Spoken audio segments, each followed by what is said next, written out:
Hey guys, welcome back to VHS Tacos. Mrs. Taco here. And Mr. Taco, what an intro. If my math is correct, 1954 plus 70 years and 2014 and 10 years equals an anniversary times 2 for Godzilla. 70 years he has been around, and the Monsterverse has been around for 10 years, which, let's be honest, not bad. If there was any franchise that was going to last, I did not think the Monsterverse was going to be one of them. But hey, here we are. Here we are celebrating a pretty big milestone with Godzilla x Kong, the new empire, not to be confused with a very chilly empire that the Ghostbusters helped break up last week. The irony of those two titles coming out one week after another is hilarious. They did it on purpose. They absolutely did. I can't wait to see who messed up buying tickets. Now, lately, we Godzilla fans have been, as the young ones say, been eating good.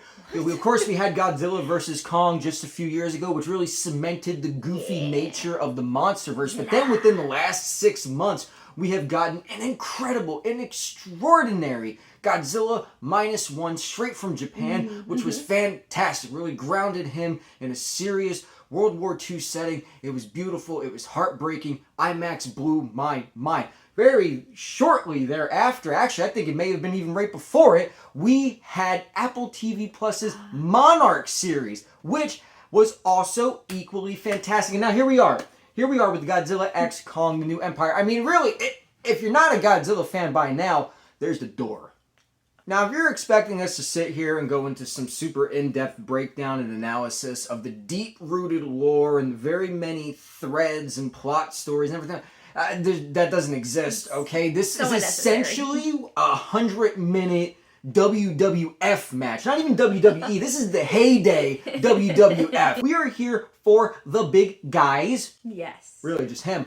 And I have to say, they have never looked or have never been personified better in this Monsterverse, in my opinion. You know, I mean, of course, they've been given some more personality as the movies go on. And Godzilla vs. Kong really said, we're going to give them some extra personality. But then this one just cranked that up to 150. One thing I absolutely love about this Monsterverse franchise, at least in these last couple iterations, is that Adam Wingard, the director, he is literally an adult man with a beard, a nice, beautiful beard, who has the imagination and the brain of a child. And that's not a negative criticism, okay? This man says, I have a blank check. I have a giant toy store filled with all of these beautiful, wonderful kaiju in whatever color I want in this great big sandbox. And I'm going to play. For 2 hours, I'm going to play and I'm going to have fun, but I will not be having fun at the expense of this crazy concocted story that still somehow fits in with these other crazy concocted stories that have come before. And that is the key to this movie's success. It knows it's goofy. It knows it's loopy, but it rolls with it. But it doesn't get too wink-wink towards the audience, because then you kind of start to lose people. You start to get a little eye rolling there. There's still stakes. There is still emotion. There's some human emotion, which I feel is actually handled a little bit better than it was last time. There are kaiju emotions. They can feel now. Well, I mean, they could feel before, but they feel even more now, and it's wonderful. One of the things that I loved about Godzilla vs. Kong, again, was the personalities that we had for Godzilla and Kong. Kong was, you know, definitely just more humanized this time. We could really sympathize with him. But Godzilla wasn't having none of that. He was the big kid on the playground who was saying, hey, this is my playground. And you're going to learn today. Just an angsty teenager. He was an angsty teenager. And you know what I love even more about the new empire? He is literally like teenage Groot here. He's just angsty. Just complaining. He doesn't want to listen. All right, it's easier to punch your way out of a situation than it is to actually sit there and sympathize and speak with somebody. What are emotions? Is that the pink atomic breath that I have? Because I can use that a lot. I can express that. But I love that about these movies, you know? I mean, they're so over the top with the way that they have their expressive creatures and their monsters, but then they also know how to very naturally just have them express and emote in a way to where they can carry the dramatics, right? Like you can see what they're thinking, what they're feeling, even when there are just digital creations on the screen and there's no humans involved. Minor spoiler alert, there are long stretches of this movie where there's no talking, where there's no people, where it is just our digital animals. And it carries very well, actually. It doesn't overstay its welcome. It carries a nice length of time to really get the point across here. Mrs. Taco has informed me that I am legally required by law to speak about the second half of our team up here, which is Kong. According to the cue cards, Kong is wonderful. Nah, I'm just kidding. He is. He's great. You know, I mean, we got a lot of emotion from him. And it's easier for him to emote, right? Because he has more human-like features. So, and of course, he could sign. That's not a spoiler. Godzilla vs. Kong came out like years ago. Where you been? Here, he's just even more emotive. He's even more expressive. One of the best descriptions I really have for him is that he is kind of like our Captain America to Godzilla's Iron Man. You know, he is very for the people. He is very protect everybody at all costs, which it works. It actually works really, really well. Because before, Kong really didn't care about anyone outside of Skull Island. He really didn't care because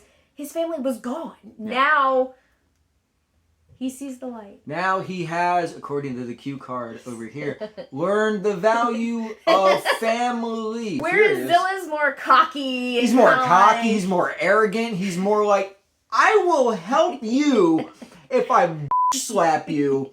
You got in the way, and I'm gonna need you to back off. I really actually like the dynamic it's a great this dynamic. time around. Yeah, because Kong is really... I just love Kong. I love him. It's a great dynamic, because honestly, I mean, that's probably the best comparison, right? It's literally an Iron Man and a Captain America situation, but that's fine. I mean, if you're gonna copy from the best at this point. And continuing that theme of copying from the best, let's talk about our humans here for a minute, right? The past few movies, minus the 2014 Godzilla, and including the 2017 Kong Skull Island, we have gotten a human bad guy, but that doesn't necessarily make that, except for Godzilla vs. Kong, bad guy.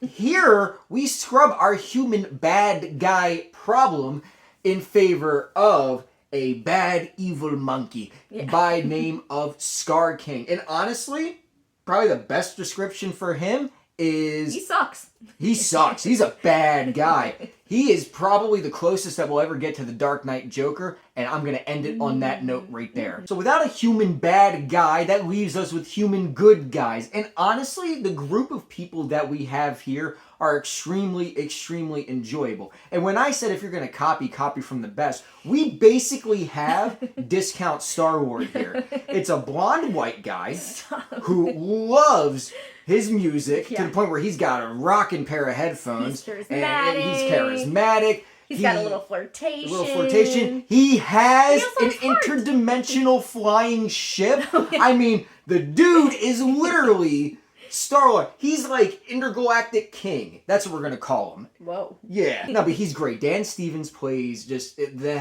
out of the character. He has a great time, but it's not too over the top. He still has heart, and he's able to connect with all of our characters. Of course, we have Rebecca Hall back as our wonderful, wonderful Kong-loving doctor, and she is great. She actually, I feel, has more this time with Gia than she did in the last one. Really helps like flesh her out, at least in my opinion. Personally, there's more stakes for her. I would say it's about equal. Well, yeah.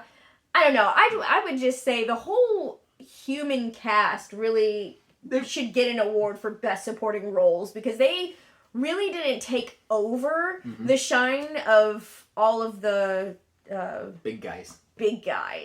And they just let them shine. They did. You know, they didn't. Let's of course not discount Gia, whose name I'm sorry, I can't remember. I loved her in Godzilla vs. Kong, and she's even better in it now. It's just such a natural fit. And speaking of natural fit, I need more.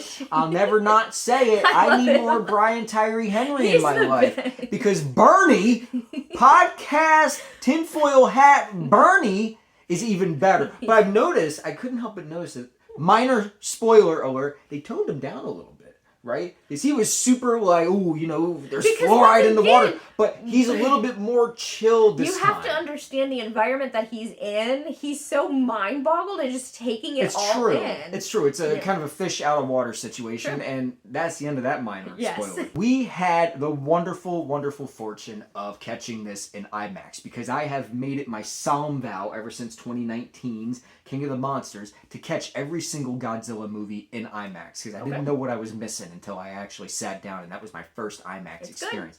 It's good. It starts off with your standard black bars, right? But then as soon as we get the kaiju on the screen, we expand our horizons, and we're talking full aspect ratio, filling that screen up. If you got IMAX, do it, man. If it's like 3 hours away, work don't need to know.